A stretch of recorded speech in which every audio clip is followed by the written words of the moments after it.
ರಾಮನಗರ ಜಿಲ್ಲೆ ಹೆಸರು ಚೇಂಜ್ ಹಿಂದಿನ ಟಾರ್ಗೆಟ್ ಯಾರು? ಡಿಕೆಶಿ ಎಚ್ಡಿಕೆ ನಡುವೆ ಮತ್ತೊಂದು ಸುತ್ತಿನ ಯುದ್ಧ ಶುರು. ಎಚ್ಡಿಕೆ ಬಳಿ ಇರುವಂತಹ ರಾಮನಗರ ಕ್ರೆಡಿಟ್ ಪಡೆಯೋದಕ್ಕೆ ಡಿಕೆಶಿ ಪ್ಲಾನ್ ಮತ್ತೆ ಬಂದು ಬದಲಾಯಿಸ್ತೀನಿ. ಎಚ್ಡಿಕೆ ಗುಡುಗಿದ್ರ ರಹಸ್ಯ ಏನು? ಜಿಲ್ಲೆ ಹಿಡಿತ ಸಮುದಾಯ ನಾಯಕತ್ವಕ್ಕಾಗಿ ಮುಂದುವರಿತ ಫೈಟ್. ರಾಮನಗರ ಬೆಂಗಳೂರು ಜಿಲ್ಲೆಯಾದ್ರೆ ಯಾರಿಗ್ ಲಾಭ? ಏನಿದು ಸೀಕ್ರೆಟ್? ಇದೇ ಹೊತ್ತಿನ ವಿಶೇಷ. ಜಿಲ್ಲೆಗಾಗಿ ಜಗಳಬಂದಿ.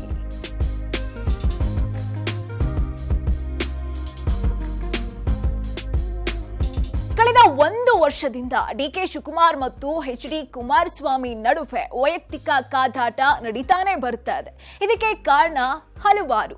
ಒಮ್ಮೆ ತಣ್ಣಗಾಗುವಂತಹ ಮತ್ತೊಮ್ಮೆ ಬುಕಿಲೇಳುವಂತಹ ಇವರಿಬ್ಬರ ಈ ಕದನ ಈಗ ಮತ್ತೊಂದು ಹಂತಕ್ಕೆ ಹೋಗಿದೆ. ಕಳೆದ 17 ವರ್ಷಗಳಿಂದ ಅದ್ಯಾವುದರ ಕ್ರೆಡಿಟ್ ಅನ್ನ ಎಚ್ಡಿ ಕುಮಾರಸ್ವಾಮಿ ಹೊಂದಿದ್ರೋ ಅದನ್ನೇ ಈಗ ಡಿಕೆಶಿ ಟಾರ್ಗೆಟ್ ಮಾಡಿರುವಂತೆ ಕಾಣಿಸ್ತಾ ಇದೆ. ಅದುವೇ ರಾಮನಗರ ಜಿಲ್ಲೆಯ ಹೆಸರನ್ನ ಬದಲಾಯಿಸಿ ಬೆಂಗಳೂರಿಗೆ ಸೇರಿಸೋದು. ಡಿಕೆಶಿಯ ಇಂತಹದ್ದೊಂದು ನಡೆಯ ಹಿಂದಿನ ಉದ್ದೇಶ ಏನು? ಇದರಲ್ಲಿ ಅಸಲಿ ಟಾರ್ಗೆಟ್ ಯಾರು ಮತ್ತು ಏನು? ಇದರಿಂದ ಯಾರಿಗ್ ಲಾಭ? ಈ ಕುರಿತು ಒಂದು ವಿಸ್ತೃತ ವರದಿ ಇದೆ, ನೋಡ್ತಾ ಹೋಗೋಣ. ಎಚ್ಡಿಕೆ ವರ್ಸಸ್ ಡಿಕೆಶಿ ಮತ್ತೊಂದು ಸುತ್ತಿನ ಯುದ್ಧಾರಂಭ. ರಾಮನಗರ ಜಿಲ್ಲೆ ಹೆಸರು ಬದಲಾವಣೆ ಕಿಡಿ ಹೊತ್ತಿಸ್ತಾ.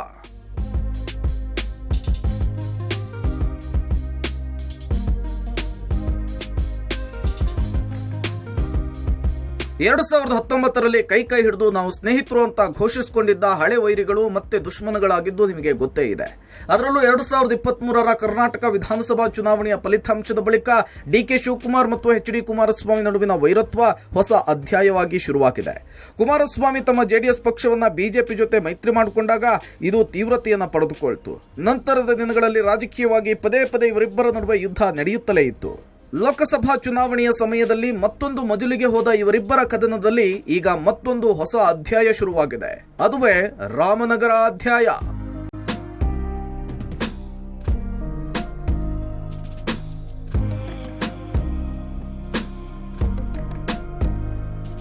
ಲೋಕಸಭಾ ಚುನಾವಣೆಯ ಫಲಿತಾಂಶ ಬರುವವರೆಗೂ ಎಚ್ಡಿ ಕುಮಾರಸ್ವಾಮಿ ಅವರು ಜೆಡಿಎಸ್ ಶಾಸಕಾಂಗ ಪಕ್ಷದ ನಾಯಕರಾಗಿದ್ರು. ಇದರಿಂದ ಹೆಚ್ಚಿನ ಶಕ್ತಿ ಅವರಿಗೆ ಇರುತ್ತಿರಲಿಲ್ಲ. ಇತ್ತ ಡಿಕೆ ಶಿವಕುಮಾರ್ ಸರ್ಕಾರದಲ್ಲಿ ಡಿಸಿಎಂ ಆಗಿ ಸಚಿವರಾಗಿ ಪ್ರಭಾವವನ್ನು ಹೊಂದಿದ್ರು. ಈಗ ಕೇಂದ್ರ ಸರ್ಕಾರದಲ್ಲಿ ಎಚ್ಡಿ ಕುಮಾರಸ್ವಾಮಿ ಅವರಿಗೆ ಸಚಿವ ಸ್ಥಾನ ಸಿಕ್ಕಿದೆ. ಕೇಂದ್ರದಲ್ಲಿ ಮಂತ್ರಿಯಾಗಿ ತಮ್ಮ ಶಕ್ತಿಯನ್ನು ವೃದ್ಧಿಸಿಕೊಂಡಿದ್ದಾರೆ. ಹೀಗಾಗಿನೇ ಡಿಕೆ ಮತ್ತು ಎಚ್ಡಿಕೆ ನಡುವಿನ ಫೈಟ್ ಈಗ ಮತ್ತೆ ತಾರಕಕ್ಕೇರಿದೆ. ಈ ಬಾರಿ ರಾಮನಗರ ಜಿಲ್ಲೆಯ ಹೆಸರನ್ನೇ ಬದಲಾಯಿಸಿ ಬೆಂಗಳೂರಿಗೆ ಸೇರಿಸಲು ಡಿಕೆ ಶಿವಕುಮಾರ್ ಪ್ಲಾನ್ ಮಾಡಿದ್ದೆ ಕಿಡಿ ಹೊತ್ತಿಕೊಳ್ಳಲು ಕಾರಣ. ಆದರೆ ಇದರ ಹಿಂದಿರುವ ಉದ್ದೇಶ ಮತ್ತು ಕಾರಣಗಳೇ ಇಂಟ್ರೆಸ್ಟಿಂಗ್ ಆಗಿರೋದು.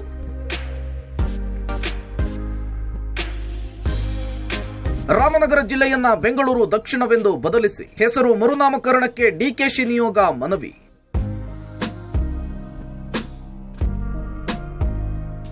ಮೊದಲಿಗೆ ವಿಷಯ ಏನು ಅನ್ನೋದನ್ನ ಹೇಳ್ಬಿಡ್ತೀವಿ.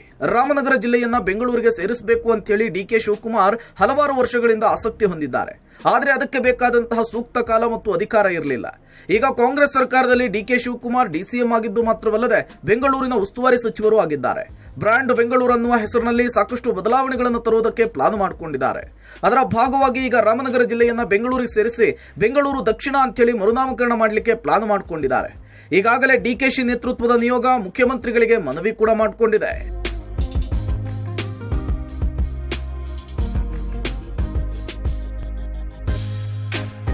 ಬೆಂಗಳೂರು ನಗರದ ಅಂತಾರಾಷ್ಟ್ರೀಯ ಖ್ಯಾತಿ, ಸಾರ್ವಭೌಮತೆ ಮತ್ತು ಘನತೆ ರಾಮನಗರ, ಮಾಗಡಿ, ಕನಕಪುರ, ಚನ್ನಪಟ್ಟಣ ಮತ್ತು ಹಾರೋಹಳ್ಳಿ ತಾಲೂಕುಗಳಿಗೆ ಲಭ್ಯ ಆಗಬೇಕು ಎಂಬುದು ಜನರ ಆಶಯ ಮತ್ತು ನಮ್ಮ ಚಿಂತನೆ. ಆದ್ದರಿಂದ ರಾಮನಗರ, ಚನ್ನಪಟ್ಟಣ, ಮಾಗಡಿ, ಕನಕಪುರ ಮತ್ತು ಹಾರೋಹಳ್ಳಿ ತಾಲೂಕುಗಳನ್ನೊಳಗೊಂಡ ರಾಮನಗರ ಜಿಲ್ಲೆಯನ್ನ ಬೆಂಗಳೂರು ದಕ್ಷಿಣ ಜಿಲ್ಲೆ ಅಂತೇಳಿ ಮರುನಾಮಕರಣ ಮಾಡಿ ರಾಮನಗರವನ್ನ ಇದರ ಜಿಲ್ಲಾ ಕೇಂದ್ರವನ್ನಾಗಿ ಘೋಷಿಸಲು ಕೋರ್ತೇವೆ ಅಂತೇಳಿ ಡಿಕೆ ಶಿವಕುಮಾರ್ ನೇತೃತ್ವದ ನಿಯೋಗ ಮನವಿ ಪತ್ರದಲ್ಲಿ ಉಲ್ಲೇಖಿಸಿದೆ. ನಮ್ಮ ರಾಮನಗರದ, ಚನ್ನಪಟ್ಟಣ, ಮಾಗಡಿ, ಕನಕಪುರದವರು ಎಲ್ಲ ಸೇರಿ ಕೊಟ್ಟಿದ್ದಾರೆ. ರಾಮನಗರದಲ್ಲಿ ಹೆಡ್ ಕ್ವಾರ್ಟರ್ಸ್ ಇಲ್ಲಿ ಬೆಂಗಳೂರು ದಕ್ಷಿಣ ಜಿಲ್ಲೆ ಮಾಡಬೇಕು ಅಂತ ಹೇಳಿದ್ದಾರೆ. ಯಾಕೆಂದ್ರೆ ಒಂದ್ ಕಡೆ ಈ ಕಡೆ ಜಾಸ್ತಿ ಮುಂದಕ್ಕೆ ಹೋದ್ರೆ ಈ ಕಡೆ ಆಂಧ್ರ ಬರ್ತದೆ, ಇನ್ನೊಂದು ಕಡೆ ಹೋದ್ರೆ ತಮಿಳುನಾಡು ಬರ್ತದೆ. ಈ ದೃಷ್ಟಿಯಿಂದ ನಮ್ಗೆ ಉಳ್ಕೊಂಡಿರೋದು ತುಮಕೂರು ರೋಡ್ ಒಂದೇ, ತುಮಕೂರು ರೋಡು, ಬಳ್ಳಾರಿ ರೋಡು ಆ ಕಡೆ ಒಂದೇ. ಸೊ ಅದಕ್ಕೆ ನಾವೆಲ್ಲ ಸೇರಿ ನಮ್ಮ ಹೆಸರು ಏನಿತ್ತು ಆ ಹೆಸರನ್ನ ಉಳಿಸ್ಕೊಳ್ಳಿಕ್ಕೆ ನಾವು ಪ್ರಯತ್ನ ಮಾಡ್ತಾ ಇದ್ದೀವಿ. ಹೊಸ ಜಿಲ್ಲೆ ಮಾಡಕ್ಕೆ ಹೋಗ್ತಾ ಇಲ್ಲ, ಇರೋ ಜಿಲ್ಲೆನೇ ನಾವು ರಾಮನಗರ ಚನ್ನಪಟ್ಟಣ, ಕನಕಪುರ, ಮಾಗಡಿ, ಹಾರೋಹಳ್ಳಿ ಈಗಿರುವಂಥ 5 ತಾಲೂಕುಗಳು ಇದು ಬೆಂಗಳೂರು ದಕ್ಷಿಣ ಜಿಲ್ಲೆ ಮಾಡಬೇಕು ಅಂತೇಳಿ ನಾವು ನಮ್ಮ ಎಲ್ಲ ನಾಯಕರುಗಳು ಪ್ರಸ್ತಾವನೆಯನ್ನು ಕೊಟ್ಟಿದ್ದಾರೆ. ಒಂದು ಮನವಿ ಕೊಟ್ಟಿದ್ದಾರೆ, ನಾ ಇನ್ನೂ ನೋಡಿಲ್ಲ ಮನವಿನ. ಅವ್ರು ಏನು ಹೇಳಿದ್ದಾರೆ ಅಂತಂದ್ರೆ, ರಾಮನಗರ ಜಿಲ್ಲೆ ಅಂತ ಕರೆಯೋದು ಬೇಡ, ಅದನ್ನ ಬೆಂಗಳೂರು ದಕ್ಷಿಣ ಜಿಲ್ಲೆ ಕರೀರಿ ಅಂತ ಹೇಳಿದ್ದಾರೆ. ನಾನು ನೋಡಿಲ್ಲ, ಕ್ಯಾಬಿನೆಟ್ ನಲ್ಲಿ ಚರ್ಚೆ ಆಗಬೇಕು, cabinet will take A decision. Ramanagara ಜಿಲ್ಲೆಯ ಹೆಸರು ಬದಲಾವಣೆ ರಾಜಕೀಯ ದಾಳಾನ, ಡಿಕೆಶಿ ನಡೆ ರಾಜಕೀಯ ಬಿರುಗಾಳಿ ಎಬ್ಬಿಸಿದ್ದೇಕೆ? ಕಳೆದ 1 ವರ್ಷದಿಂದ ಡಿಕೆ ಶಿವಕುಮಾರ್ ರಾಮನಗರವನ್ನ ಬೆಂಗಳೂರು ಜೊತೆಗೆ ಜೋಡಿಸುವ ಕುರಿತು ಹಲವು ಬಾರಿ ಮಾತನಾಡ್ತಾ ಬಂದಿದ್ರು. ಈಗ ಈ ಕಾರ್ಯಕ್ಕೆ ಅಧಿಕೃತ ಚಾಲನೆಯನ್ನು ಕೊಟ್ಟಿದ್ದಾರೆ. ಆ ಭಾಗದ ಪ್ರಮುಖ ರಾಜಕೀಯ ಮುಖಂಡರ ಜೊತೆಗೆ ಚರ್ಚೆ ಮಾಡಿ ನಿಯೋಗವನ್ನ ಮುಖ್ಯಮಂತ್ರಿಗಳ ಬಳಿ ಒಯ್ದಿದ್ದಾರೆ ಮತ್ತು ರಾಮನಗರ ಜಿಲ್ಲೆಯನ್ನ ಬೆಂಗಳೂರು ದಕ್ಷಿಣ ಅಂತೇಳಿ ಮರುನಾಮಕರಣ ಮಾಡಿ ಬೆಂಗಳೂರು ಜೊತೆಗೆ ಸೇರಿಸುವ ಪ್ರಸ್ತಾವನೆಯನ್ನು ಕೂಡ ಅಧಿಕೃತವಾಗಿ ಸಲ್ಲಿಸಿದ್ದಾರೆ. ಮುಂದಿನ ಸಂಪುಟ ಸಭೆಯಲ್ಲಿ ಈ ಬಗ್ಗೆ ಚರ್ಚಿಸಿ ಅಂತಿಮ ನಿರ್ಧಾರವನ್ನು ಕೈಗೊಳ್ಳುವುದಾಗಿ ಸಿಎಂ ಸಿದ್ದರಾಮಯ್ಯ ಕೂಡ ಭರವಸೆ ಕೊಟ್ಟಿದ್ದಾರೆ. ಈ ಮೂಲಕ ಜಿಲ್ಲೆಯ ಹೆಸರು ಬದಲಾವಣೆ ವಿಚಾರದಲ್ಲಿ ದಾಪುಗಾಲಿಡ್ತಾ ಇದೆ ರಾಜ್ಯ ಸರ್ಕಾರ. ಈ ವಿಚಾರವೇ ಈಗ ರಾಜಕೀಯ ತಿರುವನ್ನು ಪಡೆದುಕೊಂಡು ಜಟಾಪಟಿಗೆ ಕಾರಣವಾಗ್ತಿದೆ. ಮುಖ್ಯವಾಗಿ ಇದರ ಹಿಂದಿನ ಉದ್ದೇಶವೇ ಕುತೂಹಲಕಾರಿಯಾಗಿದೆ. ಮುಂದಕ್ಕೆ ಬೆಂಗಳೂರು ದಕ್ಷಿಣ ಜಿಲ್ಲೆ ಅಂತ ಅದು ಬೆಳೆದ್ರೆ ಮುಂದಕ್ಕೆ ಅದು ಮಾಗಡಿಗೆ, ಚನ್ನಪಟ್ಟಣಕ್ಕೆ, ರಾಮನಗರಕ್ಕೆ, ಕನಕಪುರಕ್ಕೆಲ್ಲ ಅನುಕೂಲ ಆಗ್ತದೆ. ಆಮೇಲೆ ಮುಂದಕ್ಕೆ ಮೈಸೂರುವರೆಗೂ ಕೂಡ ಬೆಳಿಲಿಕ್ಕೆ ಬೇಕಾದಷ್ಟು ಇಂಡಸ್ಟ್ರೀಸು, ಅಭಿವೃದ್ಧಿ, ಅವರ ಆಸ್ತಿ ಮೌಲ್ಯಗಳು ಎಲ್ಲ ಜಾಸ್ತಿ ಆಗಲಿಕ್ಕೆ ಎಲ್ಲ ಅನುಕೂಲ ಆಗ್ತದೆ. ಪಾಪ ಮೊದಲಿಂದ ಅವ್ರು ಹೇಳಿದ್ದು ಕೇಳಿದ್ದಾನೆ. ಇವತ್ತು ಬೆಂಗಳೂರು ನಾವೆಲ್ಲ ವಂಶಸ್ಥರು, ಬೆಂಗಳೂರಿನ ವಂಶಸ್ಥರು, ಬೆಂಗಳೂರಿನ ಹೆಸರನ್ನ ನಾವು ಅಲ್ಲಿಗೆ ಸೇರಬೇಕಾಗಿದೆ. ಬೆಂಗಳೂರಿಗೆ ನಮ್ಮ ಹೆಸರು ಸೇರ್ಪಡೆ ಆದರೆ ಬೆಂಗಳೂರಿನ ಬೆಲೆ ಏನಿದೆ, ಎಂಥದ್ದು ಮೂಟೆಗಟ್ಟಲೆ ತುಂಬೋದಂತಲ್ಲ ದುಡ್ಡನ್ನ, ಅದೆಲ್ಲ ನೀವು ತುಂಬಿಕೊಳ್ಳಲಿಕ್ಕೆ ಒಳ್ಳೆ ಅವಕಾಶಗಳಿದೆ. ಅದರಿಂದ ನೀವು ಯಾರು ಭೂಮಿ ಮಾರಾಟ ಮಾಡಬೇಡಿ. ನಾನು ಬೆಂಗಳೂರಿಗೆ ಈ 4 ತಾಲೂಕುಗಳನ್ನ ಸೇರಿಸ್ತಕ್ಕಂಥವ್ರ ಮುಖಾಂತರ ನಿಮಗೆ ದುಡ್ಡು ದೊಡ್ಡ ಮಟ್ಟದಲ್ಲಿ ಉಕ್ಕಿ ಹರಿಯೋ ಥರ ನಿಮಗೆಲ್ಲರಿಗೂ ಅನುಕೂಲ ಮಾಡಿಕೊಡ್ತೀನಿ. ಯಾರು 1 ಇಂಚು ಭೂಮಿ ಮಾರಬೇಡಿ ಅಂತ ಹೇಳಿದ್ದು ಕೇಳಿದ್ದೆ. ರಾಮನಗರ ಜಿಲ್ಲೆಯ ಹೆಸರನ್ನು ಬದಲಾವಣೆ ಮಾಡಿ ಬೆಂಗಳೂರಿಗೆ ಸೇರಿಸುವ ಡಿಕೆಶಿಯ ಪ್ರಸ್ತಾವನೆಗೆ ರಾಜಕೀಯವಾಗಿ ಭಾರಿ ವಿರೋಧ ವ್ಯಕ್ತವಾಗ್ತಿದೆ. ಜೆಡಿಎಸ್ ಮತ್ತು ಬಿಜೆಪಿ ಜೊತೆಯಾಗಿ ಸರ್ಕಾರದ ವಿರುದ್ಧ ಮುಗಿಬೀಳ್ತಿದ್ದಾರೆ. ಇದರ ಹಿಂದಿರುವ ಅಸಲಿ ಉದ್ದೇಶವೇನು ಅಂತ ಹೇಳಿ ಪ್ರಶ್ನೆ ಮಾಡ್ತಿದ್ದಾರೆ. ನಾವು ಮತ್ತೆ ಬಂದು ಬದಲಾಯಿಸ್ತೀವಿ, ಎಚ್ಡಿಕೆ ತಿರುಗೇಟು, ಇದು ರಿಯಲ್ ಎಸ್ಟೇಟ್ ಅಜೆಂಡಾ, ಬಿಜೆಪಿ ಟೀಕೆ. ರಾಮನಗರ ಜಿಲ್ಲೆಯನ್ನ ಹೆಸರು ಬದಲಾಯಿಸುವುದರ ಹಿಂದಿನ ಉದ್ದೇಶದ ಕುರಿತು ನಾನಾ ರೀತಿಯ ಚರ್ಚೆಗಳಾಗ್ತಾ ಇದೆ. ಇದರಲ್ಲಿ ಡಿಕೆಶಿ ಮತ್ತು ಎಚ್ಡಿಕೆ ನಡುವಿನ ವೈಯಕ್ತಿಕ ಪ್ರತಿಷ್ಠೆಯ ಸಮರದ ಭಾಗ ಒಂದು ಕಡೆ ಆದ್ರೆ, ರಿಯಲ್ ಎಸ್ಟೇಟ್ ಅಜೆಂಡಾ ಬಗ್ಗೆ ಕೂಡ ಟೀಕೆ ಬರ್ತಾ ಇದೆ.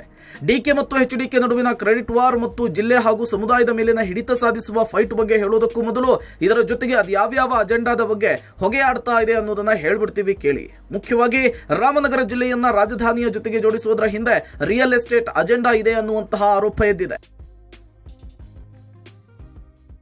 ಒಂದು ಇವತ್ತೇನು ಜಸ್ಟಿಫಿಕೇಶನ್ ಏನು ಕಾರಣಗಳು ಕೊಡ್ತಾ ಇದ್ದಾರೆ, ರಿಯಲ್ ಎಸ್ಟೇಟ್ ಹಣ ಜಾಸ್ತಿ ಆಗುತ್ತೆ, ಹಣ ಬೆಲೆ ಜಾಸ್ತಿ ಆಗುತ್ತೆ ಅನ್ನೋವಂಥದ್ದನ್ನ ಕಾರಣ ಕೊಡ್ತಾ ಇದ್ದಾರೆ. ಇದು ಯಾವ್ದಾರ ಕಾರಣನ ಒಬ್ಬ ಆಡಳಿತಗಾರ ಕೊಡೋಂಥ ಕಾರಣನ ಇವತ್ತು ಇವರೆಲ್ಲ ಒಂದು ಕಡೆ ರಾಜಕೀಯವಾಗಿ ಏನು ಕೆಲಸ ಮಾಡಿದೆ, ಬರೀ ಹೆಸರು ಬದಲಾಯಿಸಲೇ ನಾನು ಆಟ ಆಡ್ತೀನಿ, ಏನು ಅಲ್ಲಿ ಜಮೀನುಗಳು 100,000 ಎಕರೆ ಜಮೀನುಗಳನ್ನ ಇಟ್ಕೊಂಡು ಒಂದು ಕಡೆ ಹಣದ ಲಾಭ, ಇನ್ನೊಂದು ಕಡೆ ದೊಡ್ಡ ಸಾಧನೆ ಮಾಡಿದವರಾಗಿ. ಇನ್ನು ಅತ್ತ ರಾಮನಗರ ಬಿಜೆಪಿಯ ಮುಖಂಡರು ಕೂಡ ಡಿಕೆಶಿಯ ಈ ನಡೆಗೆ ತೀವ್ರ ಆಕ್ಷೇಪ ವ್ಯಕ್ತಪಡಿಸಿದ್ದಾರೆ. ಡಿಕೆ ಕುಟುಂಬದ ಹೆಸರಿನಲ್ಲಿ 1000 ಎಕರೆ ಜಮೀನಿದೆ.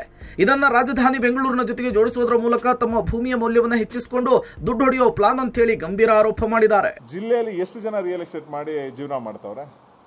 ಅವರು 1000 ಎಕರೆ ಇಟ್ಟಿರ್ತಕ್ಕಂಥ ಒಡೆಯರು, ಅವ್ರ ಜೊತೆ ಇರ್ತಕ್ಕಂಥ ಕೆಲವು ಸಂಘಟಕರಿಗೆ ಇದು ಹೆಲ್ಪ್ ಆಗುತ್ತೆ ಹೊರತು ಸಾಮಾನ್ಯ ಜನಕ್ಕೆ ಈ ಒಂದು ಮರುನಾಮಕರಣದಿಂದ ಏನು ಲಾಭ? ಯಾಕೆ ಜನಗಳ ದಿಕ್ಕನ್ನು ತಪ್ಪಿಸ್ತಾ ಇದ್ದಾರೆ?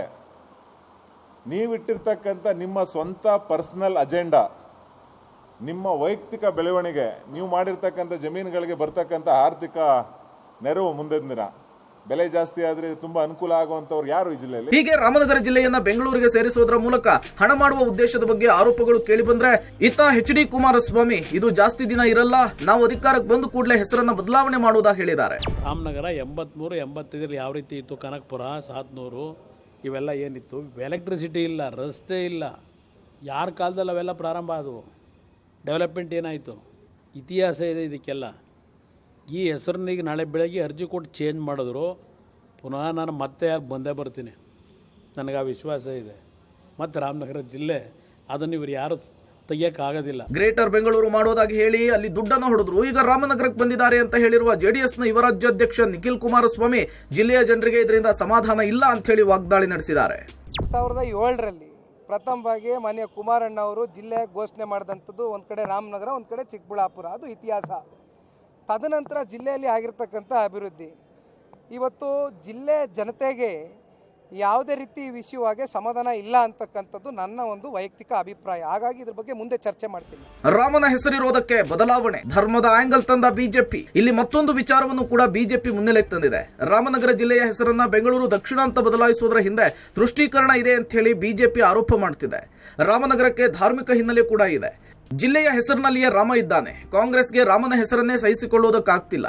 ಅಯೋಧ್ಯೆಯ ರಾಮ ಮಂದಿರಕ್ಕೂ ವಿರೋಧ ಮಾಡಿದ್ರು. ಈಗ ರಾಮನಗರ ಜಿಲ್ಲೆಯ ಹೆಸರನ್ನ ಬದಲಾಯಿಸುವ ಮೂಲಕ ದೃಷ್ಟೀಕರಣದ ರಾಜಕಾರಣ ಮಾಡ್ತಿದ್ದಾರೆ ಅಂತೇಳಿ ಬಿಜೆಪಿ ಶಾಸಕ ಅಶ್ವಥ್ ನಾರಾಯಣ್ ಆರೋಪಿಸಿದ್ದಾರೆ. ರಾಮನಗರ ಅಂತ ನಾಮಕರಣ ಕೆಂಗಲ್ ಹನುಮಂತಯ್ಯನವರ ಒಂದು ಅವಧಿಯಲ್ಲಿ ಶಂಷಾರಾಬಾದ್ ಅನ್ನುವಂಥ ಹೆಸರಿತ್ತು. ಅದರಿಂದ ರಾಮನಗರ ಅಂತ ನಾಮಕರಣ ಆಗಿ ಶ್ರೀರಾಮನವರು ನೆಲೆಸಿದಂಥ ರಾಮಗಿರಿ ಬೆಟ್ಟ, ನಾಡಪ್ರಭು ಕೆಂಪೇಗೌಡರು, ನಾಲ್ವಡಿ ಕೃಷ್ಣರಾಜ ಒಡೆಯರ್ ಅವರು ಎಲ್ಲರೂ ಜೀರ್ಣೋದ್ಧಾರ ಮಾಡಿದಂಥ ವಿಜಯನಗರ ಕಾಲದಿಂದ ಹಿಡಿದು, ನಾಲ್ವಡಿಯವರ ಕಾಲದಿಂದ ಹಿಡಿದು, ನಾಡಪ್ರಭು ಕೆಂಪೇಗೌಡರ ಕಾಲದಿಂದ ಹಿಡಿದು ಅಲ್ಲಿ ರಾಮದೇವರ ಬೆಟ್ಟದಲ್ಲಿ ರಾಮ ದೇವಸ್ಥಾನವನ್ನು ದಕ್ಷಿಣ ಭಾರತದ ಅಯೋಧ್ಯ ಅನ್ನೋದನ್ನ ನಾಮಕರಣವನ್ನು ಮಾಡಿ ಭಾಳಷ್ಟು ಭಾವನಾತ್ಮಕವಾಗಿ ರಾಮನಗರ ಅಂತ ನಾಮಕರಣ ಆಗಿರುವಂಥದ್ದಿದೆ. ತುಷ್ಟೀಕರಣದ ರಾಜಕಾರಣ. ಇಲ್ಲಿ ರಾಮ ಅನ್ನುವಂಥದ್ದು ಎಲ್ಲ ಒಂದು ಕಡೆ ಕಾಂಗ್ರೆಸ್ ಅವರಿಗೆ ರಾಮನ ಹೆಸರು ಇಡೋದಕ್ಕೇ ರಾಮ ಮಂದಿರದಿಂದ ಹಿಡಿದು ರಾಮನಗರ ಜಿಲ್ಲೆ ಇರೋದನ್ನು ಇವ್ರಿಗೆ ಸಹಿಸ್ಕೊಳ್ಳೋಕ್ಕಾಗ್ತಿಲ್ಲ. ಹಾಗಾಗಿ ರಾಮನ ಹೆಸರು ಇರುವಂಥ ಈ ಜಿಲ್ಲೆ ಹೆಸರನ್ನು ಬದಲಾಯಿಸಬೇಕು ಅನ್ನುವಂಥ ಭಾವನೆಯಲ್ಲಿ ಇವತ್ತು ತುಷ್ಟೀಕರಣದ ರಾಜಕಾರಣವೂ ಮಾಡ್ತಿದ್ದಾರೆ, ವ್ಯಾಪಾರಕ್ಕೂ ಮಾಡ್ಕೋತಿದ್ದಾರೆ. ಏನು ಇವ್ರೇನು ಜನಪರವಾಗಿ ಜನರ ಭಾವನೆಯನ್ನು ಗೌರವಿಸುವಂಥ ಕೆಲಸಗಳು ಇವ್ರೇನು ಮಾಡಲ್ಲ. ಕಾಂಗ್ರೆಸ್ ಅವರಾಗಲಿ ಬೇರೆಯವರಾಗಲಿ ರಾಮನಗರದ ಹೆಸರನ್ನು ಇಟ್ಟಿಲ್ಲ. ಅವ್ರಿಗೆ ಹೆಸರಿಟ್ಟಿಲ್ಲ ಅಂದಮೇಲೆ ತೆಗಿಯೋಕ್ಕೂ ಅವ್ರಿಗೆ ಯೋಗ್ಯತೆ ಇಲ್ಲ. ಅವ್ರು ಇಟ್ಟಿಲ್ಲ ಅಂದಮೇಲೆ ರಾಮನಗರನ ತೆಗಿಯೋಕ್ಕೂ ಹೆಂಗೆ ಯೋಗ್ಯತೆ ಇದೆ? ರಾಮನಗರ ಅಂತ ಒಂದು ರಾಮನ ಹೆಸರಿಗೆ ಇವರು ಒಂದು ರೀತಿ ಕಳಂಕ ತರುವಂಥದ್ದು. ಹಂಗಾರೆ ಕರ್ನಾಟಕದಲ್ಲಿ ಎಲ್ಲೆಲ್ಲಿ ರಾಮ, ಕೃಷ್ಣ, ಈಶ್ವರ ಅಂತ ಇದೆಯೋ ಎಲ್ಲ ತೆಗೆದಾಕ್ಬಿಡಿ. ಹಂಗಾರೆ ಉತ್ತರ ಭಾರತದವರು ಶೋಲೆ ಫಿಲಮ್ ತೆಗಿಬೇಕಾದ್ರೆ ಶೋಲೆ ಅವ್ರ ಹೆಸರು ಇಟ್ಕೊಬೋದಾಯಿತು. ಅವ್ರು ಇಡಲಿಲ್ಲ, ರಾಮ್ಗಢ ಅಂತ ಇಟ್ಟರು. ಅವರೇ ಬಿಟ್ಟಿಲ್ಲ. ಶೋಲೆ ಫಿಲಮ್ ಆ ಕಾಲದಲ್ಲಿ 25-30 ವರ್ಷ ಹಿಂದೆ, ಇವತ್ತಿಗೂ ಅದು ಆ ಥರ ಸಿನಿಮಾ ಇನ್ನು ಬಂದಿಲ್ಲ. ಅವರೇ ರಾಮ ಅನ್ನೋದನ್ನು ರಾಮ್ಗಢ ಅಂತ ಇಟ್ಟಿದ್ದಾರೆ. ಈ ಮನೆಯಾಳ ಕಾಂಗ್ರೆಸ್ ಅವ್ರಿಗೆ ಯಾಕೆ ಬುದ್ಧಿ ಬಂತು ಅಂತ. ಅಭಿವೃದ್ಧಿ ಮಾಡ್ರಿ, ರಾಮನಗರನ ಅಭಿವೃದ್ಧಿ ಮಾಡಿ. ಬೆಂಗಳೂರು ಸೇರ್ಬಿಟ್ರೆ ಅಭಿವೃದ್ಧಿ ಆಗ್ತೈತಾ? ರಿಯಲ್ ಎಸ್ಟೇಟ್ ಮಾಫಿಯಾಗಿ ಹೋಗ್ತೈತೆ. ಹೀಗೆ ಒಂದು ಕಡೆ ಕಾಂಗ್ರೆಸ್, ಬಿಜೆಪಿ, ಜೆಡಿಎಸ್ ನಡುವೆ ಜಿಲ್ಲೆಯ ಹೆಸರು ಬದಲಾವಣೆ ವಿಚಾರವಾಗಿ ಜಟಾಪಟಿ ನಡೀತಾ ಇದ್ರೆ, ಮತ್ತೊಂದು ಕಡೆ ಡಿಕೆ ಮತ್ತು ಎಚ್ಡಿಕೆ ನಡುವಿನ ವೈಯಕ್ತಿಕ ಪ್ರತಿಷ್ಠೆಯ ಕ್ರೆಡಿಟ್ ವಾರ್ ಕೂಡ ನಡೀತಾ ಇದೆ.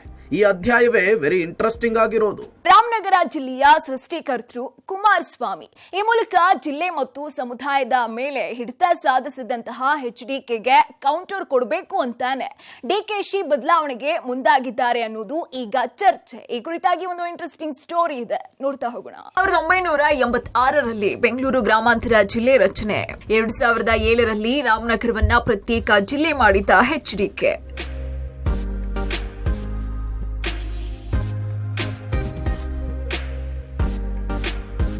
ಇವತ್ತು ರಾಮನಗರ ಜಿಲ್ಲೆಯನ್ನ ರಾಜಧಾನಿ ಬೆಂಗಳೂರು ಜೊತೆ ಜೋಡಿಸುವಂತಹ ಕೆಲಸಕ್ಕೆ ಡಿಕೆಶಿ ಮುಂದಾಗಿದ್ದಾರೆ.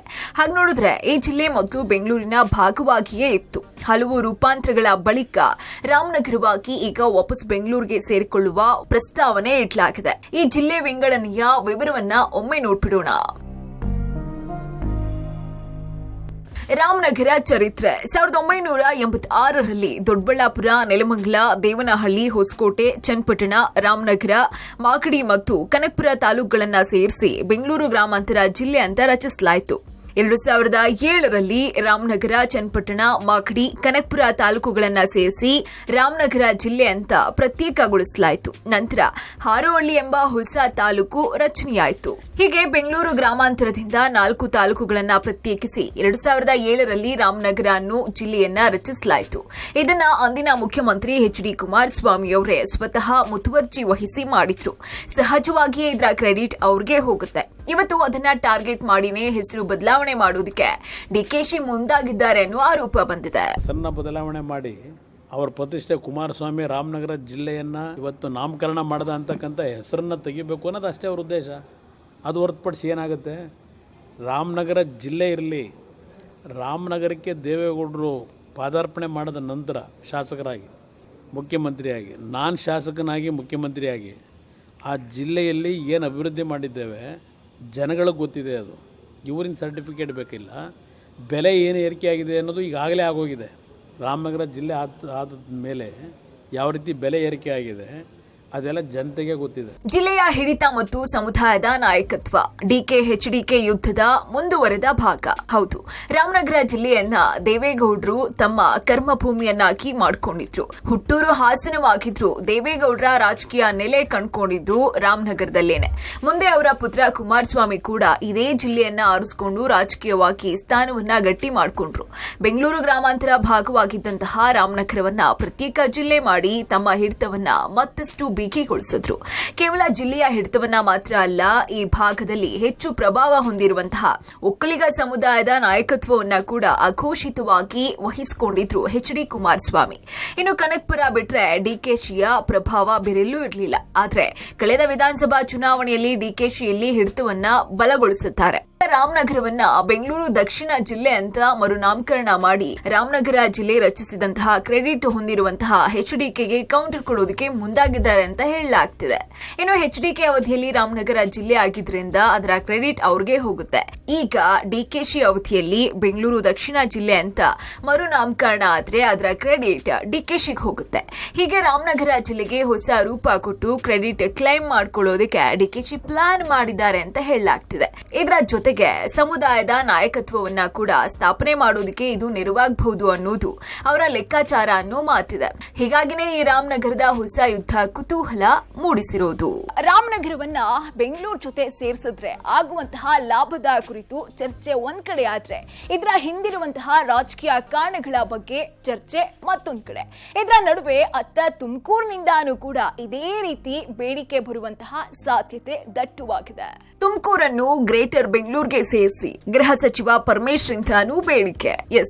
ಬೆಂಗಳೂರು ಅತ್ಯಂತ ವೇಗವಾಗಿ ಬೆಳೀತಾ ಇರುವಂತಹ ನಗರ. ಹೀಗೆ ನಗರವನ್ನ ವಿಸ್ತರಣೆ ಮಾಡ್ಕೊಳ್ಬೇಕಾಗತ್ತೆ. ರಾಮನಗರವನ್ನ ಮರುನಾಮಕರಣ ಮಾಡಿ ಬೆಂಗಳೂರು ಜೊತೆ ಸೇರಿಸಿದ್ರೆ ಆಗ ನಗರದ ಬೆಳವಣಿಗೆಗೂ ಕೂಡ ಪೂರಕವಾಗುತ್ತೆ.